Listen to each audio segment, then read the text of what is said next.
What is an industry secret that you know? Part 2. In the visual effects industry, everybody learns on bootleg software of some sort. That is why those $2,600 list prices don't surprise anyone. I even had a high-level employee of one of the companies that make it yell at me once, "We don't care about some lone kid using it, we want to nail the companies pirating it." He was upset because I had heard through an industry grapevine that a big post house had been caught with bootleg software. Most of the bugs found in video games weren't missed by the testers. There was a production decision not to fix them. Usually, we tried to fix it, but can't reliably reproduce it. Along those same lines, we have a wide array of features we wanted to add, but ran out of time. Chances are, if you come up with a cool feature request, we already thought about it.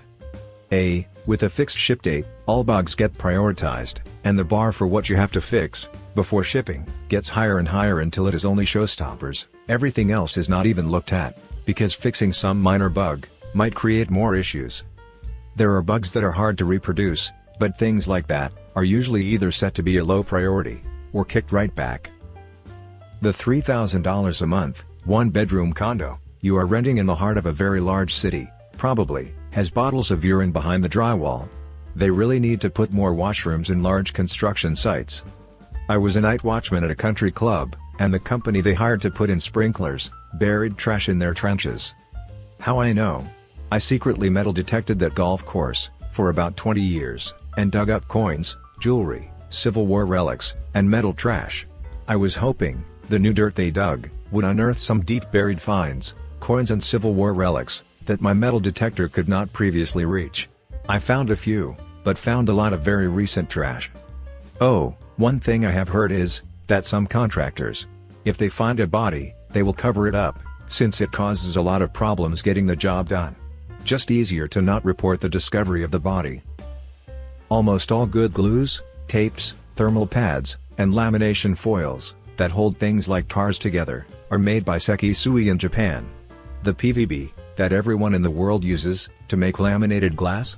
Sekisui. Half of any given Tesla is held together, or cooled, by Sekisui materials. It's not a secret, but Hollywood promotes many lies about my job. I'm a fire sprinkler tech. Hollywood always shows every head going off during a fire. Only the head that gets hot goes off. If it's a 10-story building, and a fire is on the first floor, why would the heads on the 10th floor go off? Plus there isn't enough water for that. Pull stations do not set off sprinklers. They are only tied to the alarm, not the piping. The only reason it bugs me is because it's life safety, and if someone hesitates to pull a pull station during a fire, people die.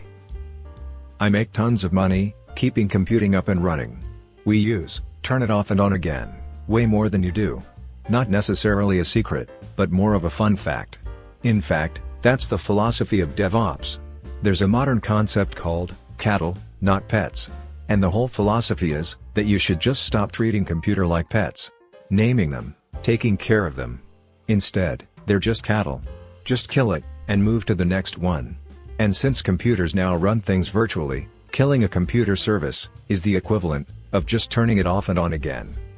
Like, you can make hundreds of thousands of dollars a year on that principle.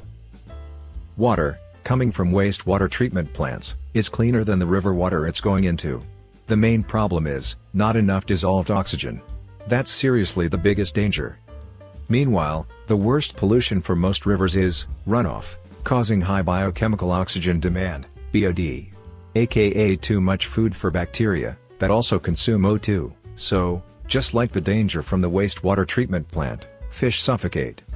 All the random stuff, from metal finishers, is stopped before it's allowed into the sewer system. If the system is working correctly. Medical equipment manufacturers jack up the prices of everything in the US because they can. You can go to say India, buy something like a CAT scan machine, ship it to the US Express Air, and it will still be cheaper than buying it in the US. Or, you know the little BP carts? The batteries in there are the same as game feeder batteries sold at Tractor Supply. You can buy cases of those batteries from DSC for the price of one from the company that makes the BP cart. In engineering, we have a lot of standards to follow before we can even consider purchasing an item that we could actually get installed. Air mailing over some cheap shit over from China isn't an option. I believe The medical field would have similar requirements. All this adds up to more expensive stuff, because they're ensuring the quality of the item being purchased. Would the cheap shit from China work? Maybe. Are we going to risk a major failure to check? No. It's also federal law for most disciplines, so there's that. If you're shopping online, start the checkout process, and then before paying, close your window. You'll very likely get a coupon, with a discount, over the next few days in your email. Kind of related, but back around 2008, my cousin wanted to buy gold for World of Warcraft. He filled everything out, and just left it at checkout on the website. 40 minutes later, we get a phone call, from an angry Chinese woman, asking if he was going to buy it or not. That was a big nope for us after that. I don't know who thinks that is a valid business strategy, or even a good idea. It did scare him out of breaking the rules, though, so I guess that's good. Walmart Assistant Store Manager Training includes a day of indoctrination into anti-union propaganda. There's a whole video section, and their legal team comes in to tell you why unions are bad. My friend worked at a Florida state government agency responsible for food stamp and other aid processing. He had several Walmart new hires call and tell him that their trainer told them to apply for food stamps right after they started training.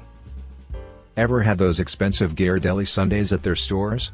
Yeah, that's Dyer's ice cream, with homemade hot fudge. Save yourself $16.02, and just buy the $4.95 bottle of Ghirardelli hot fudge, and get the rest at the store.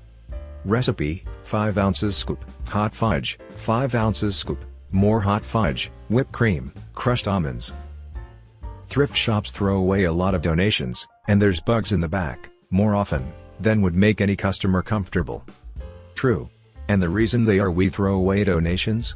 80% of stuff people donate completely unusable, due to stains, broken, or missing parts, filthy, bugs, smells, etc. No one wants your old coat that just needs the zipper fixed, or your kid's broken toys. Just throw it away. A lot of the private blood tests actually take longer to process than the NHS, public or free, blood tests, because most of the private healthcare providers haven't bought into the widely used digital system that's used. Instead, they have to be processed manually, which means going through the extra step of getting the main lab to code them. Staff who process manuals also need more training, due to the wide variety of forms used, and the stupid goddamn shitty handwriting we have to put up with, so there's fewer staff who are trained to process them, and they tend to sit there unprocessed for longer than the easier electronic blood samples. You know those adverts that show someone who's maybe a bit overweight and kind of out of shape, but then they follow this diet or use this one bit of equipment that's being sold, and suddenly they're super ripped and fit? Yeah, those people are almost always professional, or at least semi-professional athletes. They take the before pic when they've just had an injury or surgery or illness that kept them from training or working out, and the after pic is just them returning to their natural state when they're back working out, etc. It doesn't really have anything to do with the diet or equipment being sold. I'm pretty well in shape and into bodybuilding, and I tested this recently, not even with an injury. I just took a photo with really bad posture, shitty lighting, pushing my belly out, miserable expression, and my hair all messy. Then took a photo on the exact same day with great posture, darkened lighting for the shadows, tensing my abs, and just generally looking more confident, and the difference was insane. If you're relatively in shape, it's easy to make yourself kinda shitty if you try. That's basically what these people do. The before and after photos are rarely actually that. Marriott, actually, has 6 tiers on its rewards program. For most people, there are 5, starting at silver, and working your way up through the shiny metals to ambassador, which requires spending 100 nights and more than $23,000 on rooms in a year, and you have to maintain this to keep it. But what their website doesn't tell you is that there is a tier called Cobalt, which can only be given out by the CEO. Naturally, this tier can transform even a lowly Fairfield into a full-service property. I've never seen one, but the only reason I know was because I was given the GM's training manual while learning how to do night audit. I know someone who had a similar level from a luxury hotel chain. They traveled for business a lot, it was their company, and stayed exclusively at those hotels. They also stayed at them for any travel, and would take a few vacations a year. They're also part of the company's timeshare vacation club at a good level. As their level went up, they would stay at the better properties in the big cities. Their membership level hit the top tier pretty quickly, and stayed there for years. One day, the company reached out, "Hey, here's a new level we created for members like you. You're basically top tier for life now, even if you stop staying with us tomorrow." They of course continue to stay at their properties exclusively, as long as there's one where they're going, get amazing prices, the best room available, whatever bonus amenities are provided, and zero hassle. The entire airline industry is really messed up. From price fixing, to discriminatory hiring practices, the whole industry, and most every airline, is guilty of the same crimes. I've worked as a baggage handler for 2 major US airlines. When I went to the interview for the second one, they told me, "You already have experience, so, as long as you showed up for the interview, you got the job." Management gave me no training at all. They told me to find a senior employee and shadow them for a few weeks. I was hired in May, and was told to figure it out on my own. The group that was hired in October got a full training class, and slowly integrated into actual work. Also, flights are intentionally overbooked, because they anticipate human stupidity to miss flights, for example, sleeping in, and missing alarm for a morning flight, tight connection that gets missed, didn't plan enough time for security. The curriculum at your child's school is provided by the company that did the best presentation, or has some connection to district administration, not the one with the best track record. That depends. I teach high school science, and I have made the curriculum for every class I've ever taught, because the stuff from the textbook is awful. I am teaching a new class that has never been taught at my school before, this coming year, and I am making all the curriculum myself, based on the state standards. I've always done this, but usually you have a bunch of teachers that have taught the same subject for years, so you have a starting point. Also, I do most of this during non-contract hours, so it's unpaid. Physician here. Your doctor is doing their best. Chances are, if they are late to your appointment, the patient before you was running late, etc. Same goes for long wait times in ERs. Hospital systems are all businesses, and don't care about patient care at all. Also, chiropractic and functional medicine are absolute scams, designed to sell you treatments and supplements that don't work. Also, the ER prioritizes emergencies. The guy vomiting up dried blood will always be seen before the guy vomiting up spoiled fish sticks, even when the second guy is special little you. 99%, not exaggerating, of financial advisors are not trying to help you. Their thought process when you walk into their office is, "How much money can I take out of this person's pocket and put into mine?" They do not think, what investment or financial solution is best for this person. They think, what is the highest commission product I think I can reasonably get this person to say yes to. 20 years ago, I bartended at a place that rhymes with Schmapplebee's, and when serving the regular bar drinkers, I would ask if they wanted a short or a tall beer, supposed to be 16 versus 23 ounces, and I was surprised that they would always order a short one. So, after a while, I asked one of them why they always ordered a short one, and he told me to fill a towel with water and dump it into a short, and see what happens. Literally, is the same exact amount of liquid. Never order a tall or mucho anything. The mucho is literally extra ice and club soda, with no extra booze.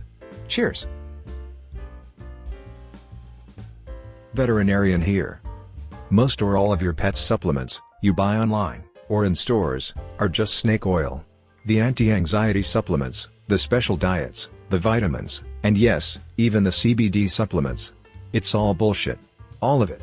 So many fly-by-night companies, with huge marketing budgets, and zero accountability. So many marketing ploys.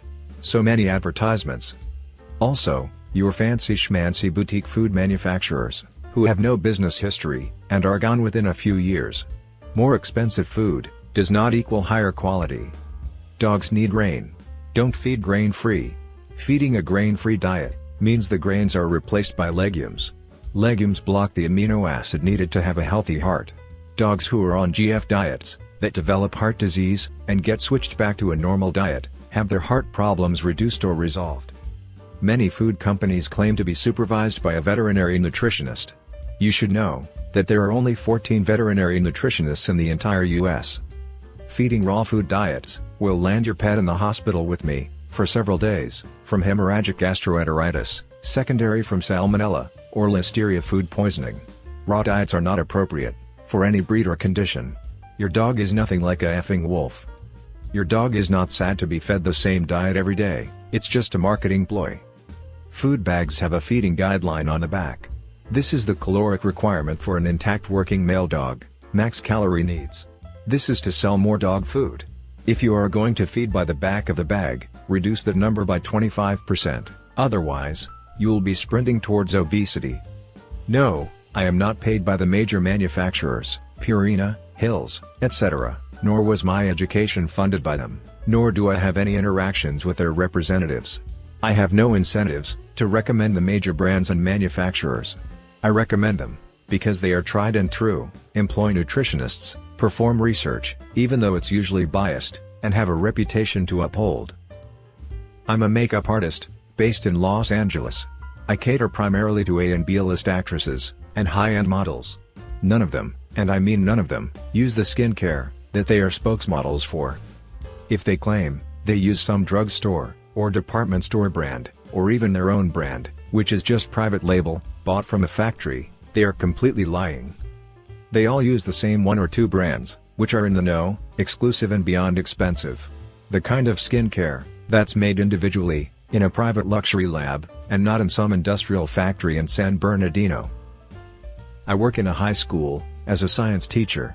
There's a lot of industry secrets, but since schools are publicly funded, I'm not sure how secret it all truthfully is, lol. I guess I'll try to share what I know, though. 1. In a lot of states, a school's funding is tied to its graduation rates. So what do you think a school is going to do to ensure they don't lose funding? Inflate graduation rates. If a student can bullshit their way through to senior year, the school will do anything to make sure they pass. Excuse assignments, excuse absences, encourage teachers to change a student's grade, etc.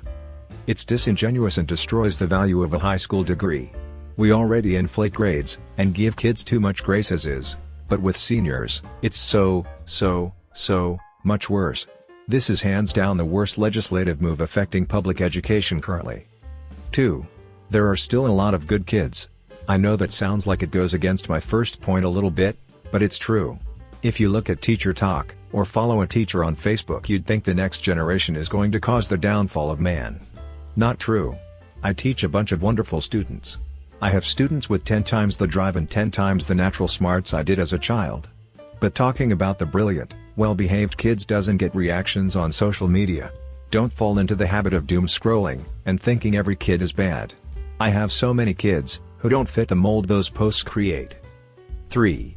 These kids are much more accepting than the kids I was with in high school. Don't get me wrong, kids still bully and gossip and whatnot.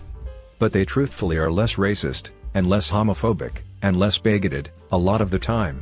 My high school had a gender sexuality alliance club, but the posters would get ripped off the walls. It's just not like that anymore. The kids can still be D, and form their little cliques, but they are generally more accepting. You can see the baby steps of acceptance starting to take hold with these kids. 4. Parents game the system that is accommodations. I have had parents tell me to my face, they take their kids to the doctors and schedule appointments with the guidance counselors, so they can get their kid labeled with any disability/disorder/shortcoming possible. Not even because they think their kid actually has any issues. They just want their kid to have extra time on standardized tests. As a teacher, it sucks to sit in on a meeting. It's legally required to have a teacher in the meeting, and just listen to why this straight A kid needs 1.5 time to take the SAT and the parent has a smug look on their face the whole time. Accommodations are handed out like candy. Most adults who enter this field are shocked that 50% of their kids have some sort of accommodation. If every kid has an accommodation, it takes away from the resources needed for the students who actually struggle in the classroom. 5. Teachers are people too. You have adult friends who party all the time. Adult friends going through breakups, divorces, adultery. Adult friends who haven't grown up all that much. For some reason, a lot of people thinks this doesn't apply to teachers. It absolutely does, lol. This isn't true of everyone. But some people think teachers are all vanilla rule following folk. I tell people I'm a teacher, and then they're shocked to hear I like drinking beer, going to live sporting events, and going to concerts. Like, I'm only a teacher 40 hours a week. I'm me, every hour outside of that. And the same is true for my co-workers. I don't sleep at the school, lol. Smoke alarms don't wake young children up. Research shows that kids sleep through the alarm going off, but they do typically wake up to a mother's voice telling the child to wake up, there is a fire. Sorry dads, no research for you. In the US, there is no approved voice recording smoke detector. So, if there is ever a fire in a house with kids, wake the kids up, because the alarm won't. Many high-end perfumes use a tiny bit of whale vomit, also known as ambergris, for that luxurious scent, proving that one person's trash is another's olfactory treasure. It's not vomit, it's actually from the intestines. And you can't get good quality ambergris from a live whale. It has to be dead for a while. As it decomposes, the ambergris gets set free and rises to the surface. It needs to be exposed to the air and sun for a while to get to be really good quality. The older, the better. There was a trend of extracting it from hunted whales, but it was such poor quality that nobody really wanted it. As a bonus fact, while scuba diving, they tell you to vomit through your breathing pipe regulator, because otherwise you'll suffocate. But when you do, the entire population of the reef shows up, going, free dinner. It ends up being glorious. Brand loyalty is totally pointless, especially with financial institutions. They don't give a F about you. The exact opposite exists in construction. In construction, brand loyalty can save your ass, both with cost. If you have been using X brand for years, you can almost always get reduced pricing, and, most importantly, with maintenance. There is a reason that you see the same brands of equipment at a company's job sites, and others have completely disappeared. Brands that made things intentionally difficult, looking at you, John Deere, have all but disappeared from many jobs. There's a distinction to be drawn here, that's loyalty to a specific company that does real work. Many brands are just empty marketing abstractions. The company doing the real work may have nothing to do with the brand, except for a licensing contract. A table games dealer cannot affect your odds of winning or losing a hand. However, they can control the way you play the hand, which in turn affects your odds. I used to play a lot of blackjack, and always played by the book. I tipped big. I'd be about half or full on drunk. Are you sure you want to hit that? Or some other move, outside basic strategy? They helped me. Also, many times, have told me not to sit at their tables when the cards are running bad.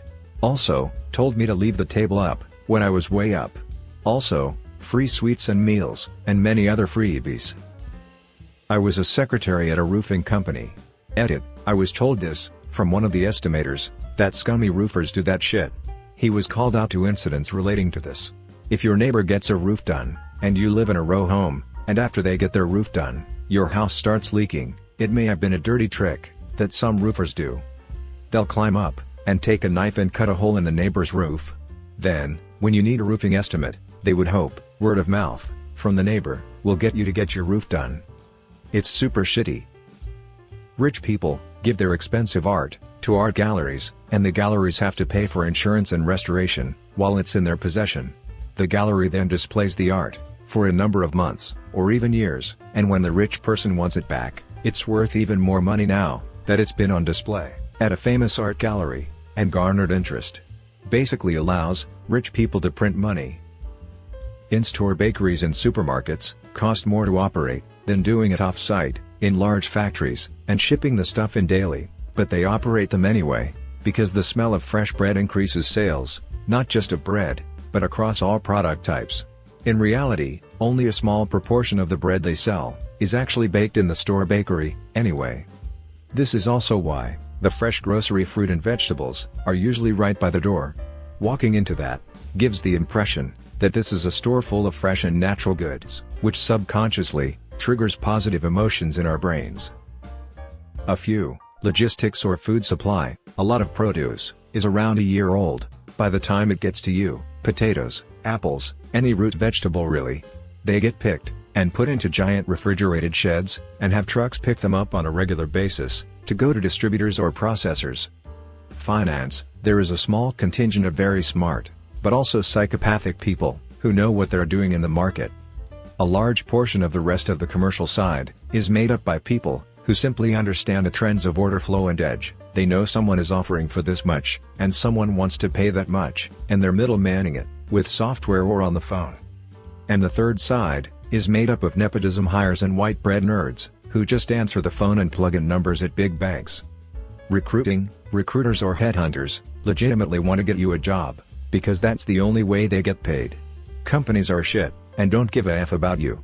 Recruiters are constantly calling them multiple times, or following up or asking for feedback or trying to schedule you for the next round, etc. They are on your side, and trying to get you hired, because it makes them money, and in some part of their heart, they actually give a shit about you.